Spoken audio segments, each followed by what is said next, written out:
Ladies and gentlemen, boys and girls, children of all ages, we're back. Episode 24. The professor is back in the reunited, and it feels so good. But Ed is having technical difficulties. He should be joining us at any time. So, with that being said, we're going to step on some toes here. Tommy, it's your moment in the sun. Big shoes to fill. Let's go take the mailbag this week. What do you got? Okay. The email this week is from Debbie from, I believe it's Mount Vernon, New York. And it says, Hi, 1973. Good podcast. Who would be your first choice to have on as a celebrity guest? Can't wait until it happens. Oh, that's actually a pretty decent question this week. Tom, you wanna throw it out there? Who you'd love to have on for our very first guest? And Well, I mean, if it's any guest whatsoever where you could have anyone, you got to go big and like a Ray Bork, or I know you're a huge Rick Tocchet fan, so Rick Tocchet.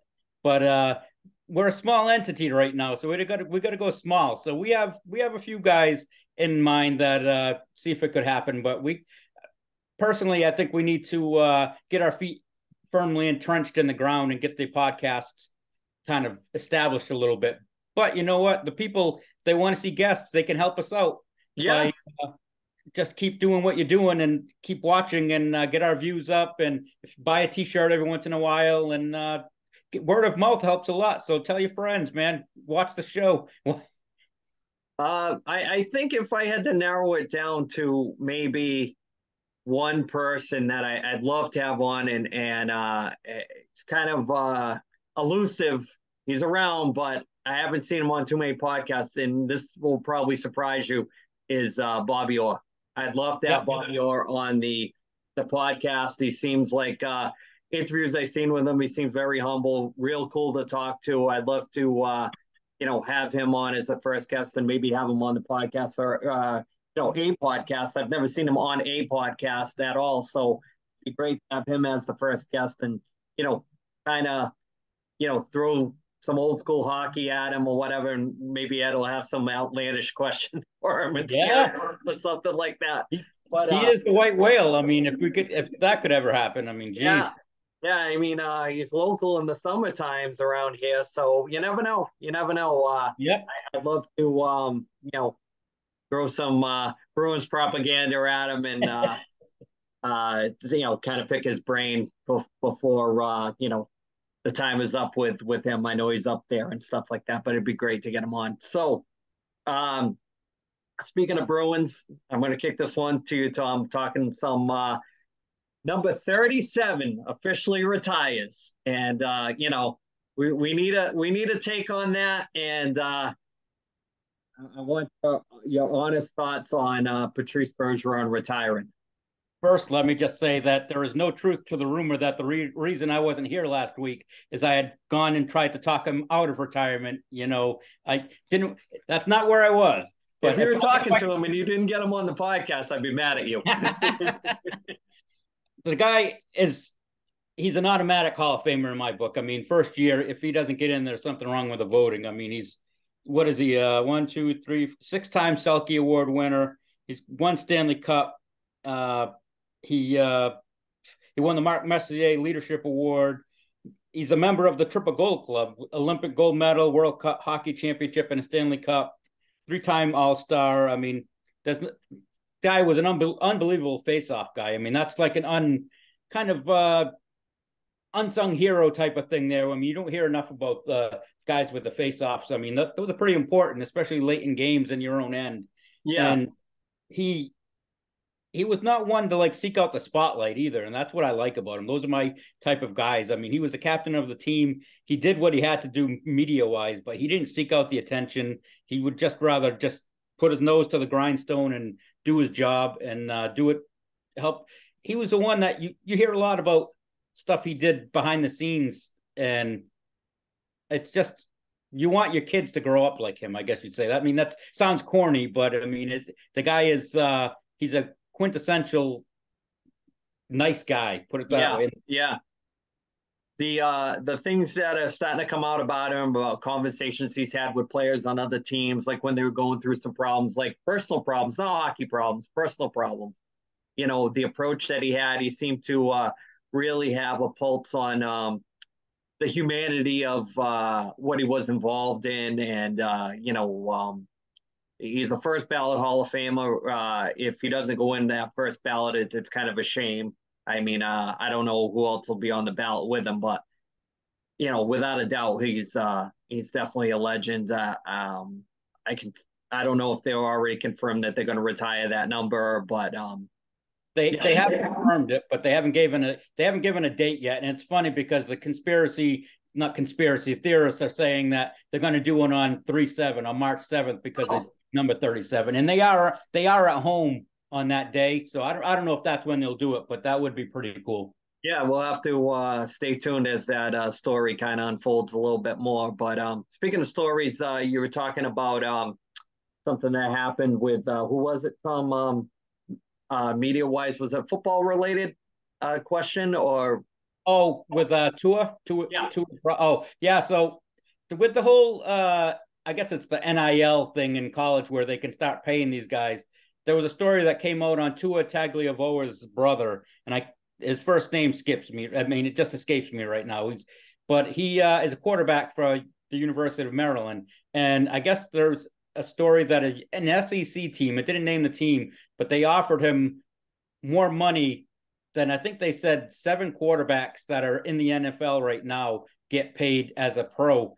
And he actually turned the money down. He said he's loyal. He said he wanted to stay with Maryland because they believed in him when nobody else did. And they gave him the scholarship to play there, and he was going to stay with them. And I thought that was a pretty good story. I mean, it's a good story his wise, but it's just another thing with that paying guys. It's just crazy. It's where the rich get richer with these guys. I mean, you're going to have, sooner or later, you're going to have a super team like Alabama or somebody's going to just keep just signing guys. And it's going to be like almost like an all-star team. Yeah. As you can see from the bottom screen right here, this man that is a frustrated face. He cannot unmute his screen. He's laughing right now. He knows we're talking about him. We can't hear you. We can't hear you. You can't. Yeah, we can see you, but we can't hear you. Like Carol Burnett. We can't hear you. It's like my dog. Tom, through some sign language at him. I can't. Well, actually, hold on. I can see there he is. Can you read lips? I'd say Poughkeepsie. Poughkeepsie.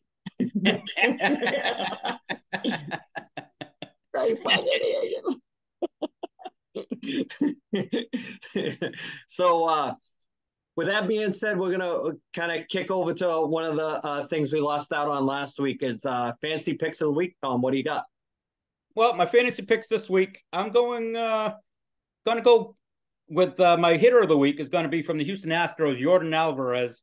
He's just coming off of the injured list. He's been out for a while, but he's been back for 3 games and he's hitting pretty well. And this week he's playing 3 against Cleveland and he's got 4 in Yankee Stadium. And him being a left-handed hitter, that short right field porch in Yankee Stadium, I think he's going to have at least 2 home runs in that series. And I think he's going to rack up the points. My pitcher of the week is going to be Corbin Burns from the Milwaukee Brewers. He's hot right now. He's won 4 of his last 5 starts. And his 2 starts this week are against the Washington Nationals and the Pittsburgh Pirates. And he's owned Washington this year. He's just dominated them. And Pittsburgh he hasn't faced yet, but they strike out a lot. And that's what Burns, he's 9th in the National League in strikeout. So I think he's going to rack up some good points this week. Cool. So one of the things we kind of touched on last week, we talked a little Abdullah Dark Side of the Ring. That was kind of cool. I was disappointed that we couldn't have you on for that one because I know that that's right in your wheelhouse. So were you able to watch any of the Bam Bam or the Abdullah Dark Side?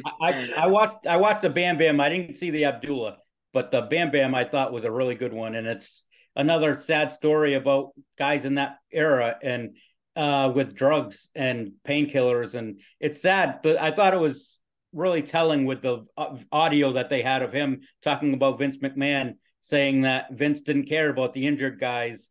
He didn't care if you were hurt. He wanted you out there. And like Bam Bam said, if you're not out there working, you're not making money. So these guys, Right. that's the only way they could get through all those days working. And I mean, it was like his wife said, I think Bam Bam's ex-wife said that, I mean, he got married and the next day he was on the road for a month. So, I mean, it's just those guys back then, especially back then. I mean, guys now, same thing, but they're a little bit differently. They don't work quite as much, but those guys back then, man, they worked like 250 days a year. It's unbelievable.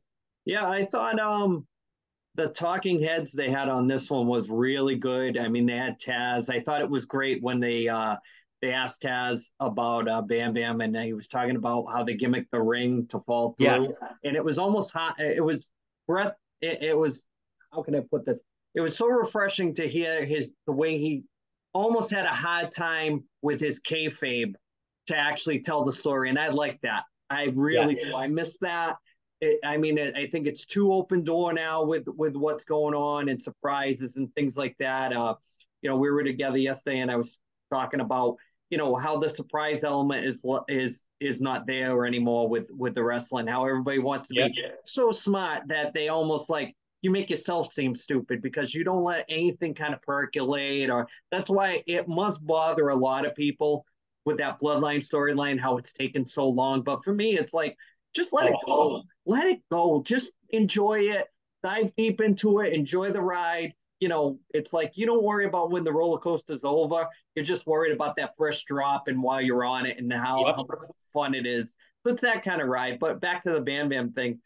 I thought it was cool how they had Shane Douglas on too. I was a little disappointed how he wasn't on for the Candido one. Why he Yes. was on for Bam Bam, but he brought some good points too. He had mentioned that a lot of people don't know that he was never really like a drug user, but he ended up getting hooked on the OxyContin, and that was kind of interesting to hear him mention that. That whole ECW crew, it's crazy. I don't know if because we're so big fans of it at the time, if we realize how much of a detriment they were going to be for the way the business became to even now, like with the thumbtacks and the ball, like Yes. how it's overdone.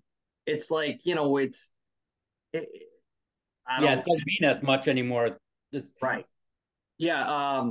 Yeah. At that point is I was going to kick it kind of a little bit of your take on if ECW actually ruined wrestling, with everything's got to break and tables and with the Dudleys get the tables and the WWE and all that stuff.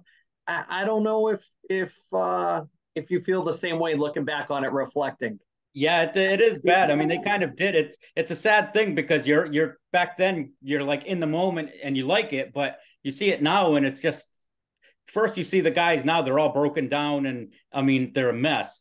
And then the fans now are just so jaded towards it and they expect it every match. And it's like when you have like any type of cage match, like they had the blood and guts match. Was it blood and guts? Yep. And as soon as you see a top on the cage, fans are expecting somebody to get thrown off the cage every time they have one of those now because of the Mick Foley fall that time. And it's just the fans just expect it every time now. It's now they're so like I saw the podcast last week when you guys were talking about blood. It's like blood.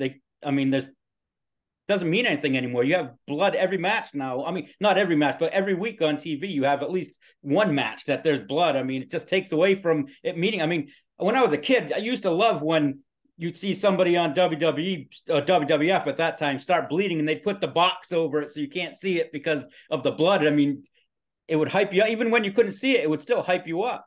Yeah, the thing about that is it's kind of like gives you the like back then with the X over the screen, it kind of gives you the aura of, hey, what's going on? Is this dangerous? I want to see it. I want to see it. But it was actually good marketing on their point to do that. And I don't know how much of it is a network thing either back then. Like, is it too violent for kids to see that back in the day?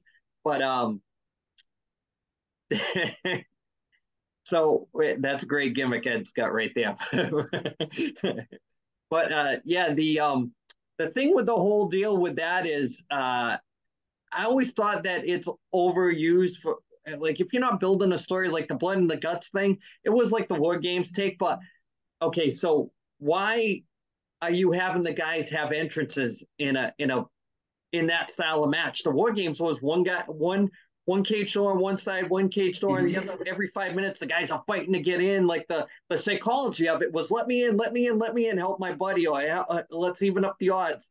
Down Yep. here is you got to wait for the entrance to come down. The guys to walk into the ring. What kind of concept is that? It's like it makes no sense to me. And then you got like somebody pre-planned putting spikes under the ring to pull out, and all that stuff's supposed to be organic. Like, if the guy putting the ring together all of a sudden said, "Oh, let me put a Kenny Omega slipped me a $5 bill to put these spikes under the ring." I don't get it. Yeah. I really don't. I don't get the concept of. And speaking of that, broken down wrestlers, do you think any of the guys now that wrestle that style, like Moxley, are going to be a mess like in 10 years? Oh yeah, I honestly do, and I mean, more power to him. He's supposed to be sober now, so hopefully that will stay that way. But man, I don't know how many more times he can keep doing these matches. I know he loves them, but if to me, if you go backstage and I mean, you see guys or guys like Sabu or those guys. I mean, they're in really rough shape. I mean, to me that they're a cautionary tale. You see what they're going through right now, and I mean, to me that would not put a complete stop to it, but I'd be pulling back on a lot of that stuff and Yeah, maybe save it for the big show of the year or something. and I think that's why I had that list from the network last week that we were talking about. We didn't even get through all of it, but it was like, there's got to be a gate on, like, if a 2 hour show already used chairs in it, why are you going to use the chairs again?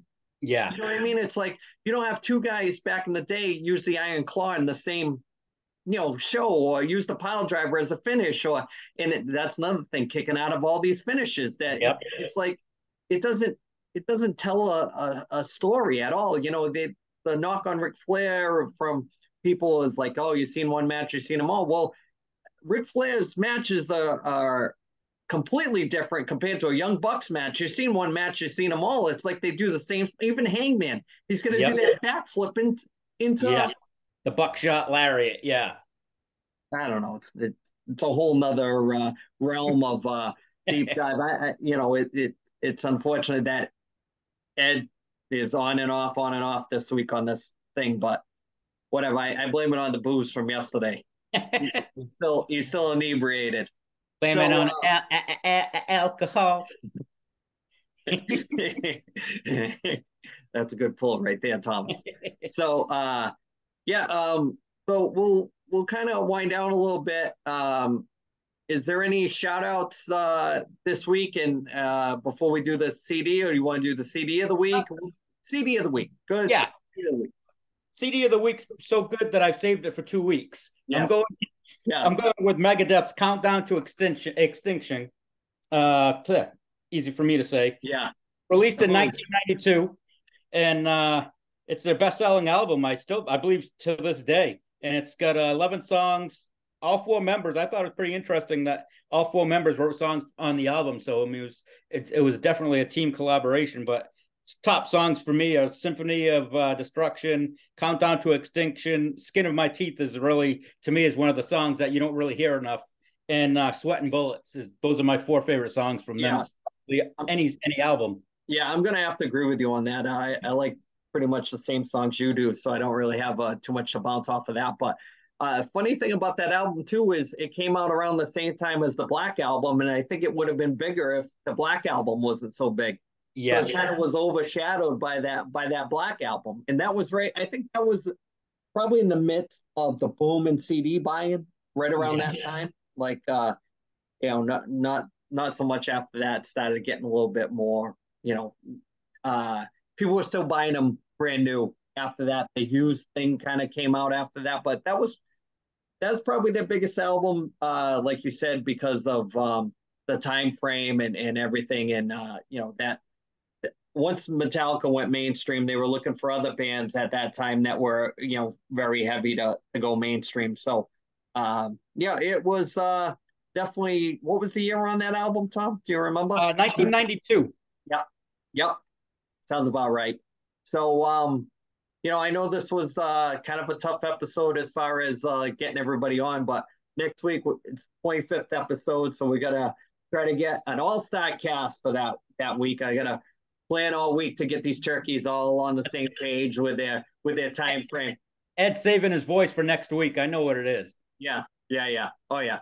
He's he's cutting down on everything. He's going back clean this week with his eating and his working out and all that stuff. So before we leave, shout outs. It's just for me, for everybody, the first 25 episodes leading up to it that have been with us since day one, especially guys like Darren and Chris. They right from day one, they've been solid. We got some.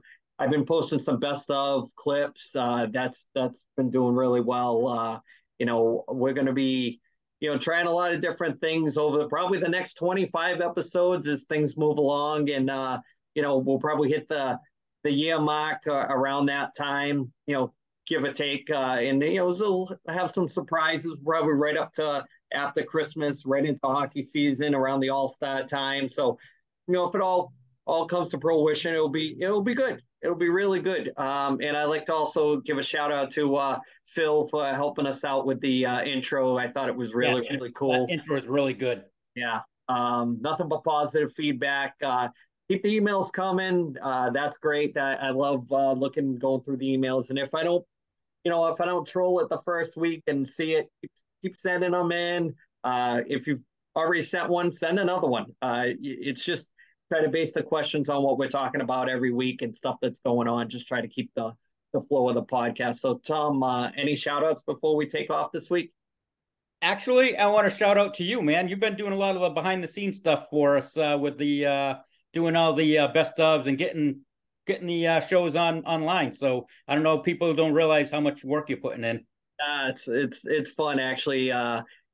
From running around with the kids and everything like that, I just need some kind of outlet to vent and keep the mind right and stuff like that. Sometimes everybody has their stress kind of relief, and my hockey playing and stuff like that used to be that, but it's kind of wound down. I wouldn't say I'm officially retired. I still get I actually got some people. Save that for a show. We can make that a show.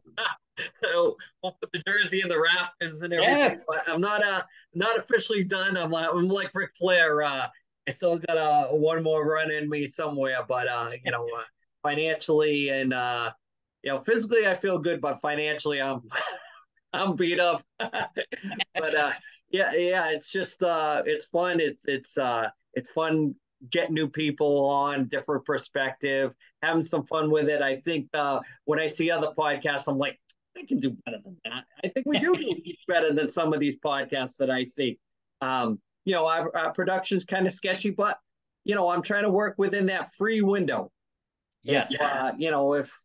If things change and you notice some different stuff, maybe like I said, my ultimate goal is to have somebody famous on here and then kind of parlay that into something we can talk about and making memories and hanging out with the guys. And I got to hang out with some guys last night, and we were talking about it kind of casually. I wanted to talk more about it, but I wanted to kayfabe some stuff too. So with that being said, I everybody that's involved, big virtual hug to everybody, because it's like I said, it's just good therapy and it keeps everybody together. And someday we'll be able to look back on this if we lose somebody or something like that, and enjoy the time that we spent together and things like that. So that's kind of the motivation. She can't emphasize enough to the Phantom and things like that that's the whole motivation, just keeping everybody together long term, making memories. So with that being said, we'll end on that note. I don't like to get too misty on here, but with that being said, 25 coming up, and we're gonna make the best of it. So for everybody, even Ed, we'll see you guys next week. Peace out, guys. Yeah. So good stuff. Yes. We kind of had to filibuster the